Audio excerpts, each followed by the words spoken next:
स्वामी सांगतात, तू जिथं स्वतःला सर्वस्व दिलं, जिथं न सांगता सगळं समजून घ्यावं अशी अपेक्षा होती, तो चेहरा तुझं मन दुखावत आहे. कोणीतरी घरातलाच तुला फसवतंय, गोड बोलून मनात कटाक्ष ठेवून. हा व्यक्ती समोरून हसतोय, पण पाठीमागे तुझ्याबद्दल तक्रारी, मतभेद आणि असूया पेरतोय. तुला कमी भासवणं, तुझं यश खोटं ठरवणं आणि इतरांच्या मनात तुझ्याबद्दल वाईट मत बनवणं हेच त्याचं काम झालंय. आणि तरीही तू गप्प बसतोयस, रात्रभर विचार करत राहतोयस, कारण तू अजूनही त्यांना आपलं समजतोस. पण स्वामी सांगतात, तू शांत आहेस म्हणजे सत्य चुकत नाही. पण आता तू स्वतःचा आवाज दाबू नकोस.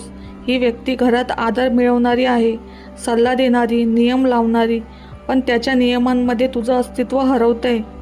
तो तुझ्या निर्णयांवर प्रश्नचिन्ह उभा करतो आणि तुला घरात एकटे पाडतो. तू नवीन काहीतरी करत आहेस, पण ही व्यक्ती तुला भोळं, अपरिपक्व ठरवते, कारण ती तुझं पुढं जाणं सहन करू शकत नाही. स्वामी म्हणतात, ही घरातली नातं आहे, पण तू फक्त नात्याचं नाव गाठलंस, आता मूल्य गाठायचं आहे. स्वतःला दाबून ठेवू नकोस. स्वामी म्हणतात, शरण ये, मी तुझ्या बाजूने उभा आहे.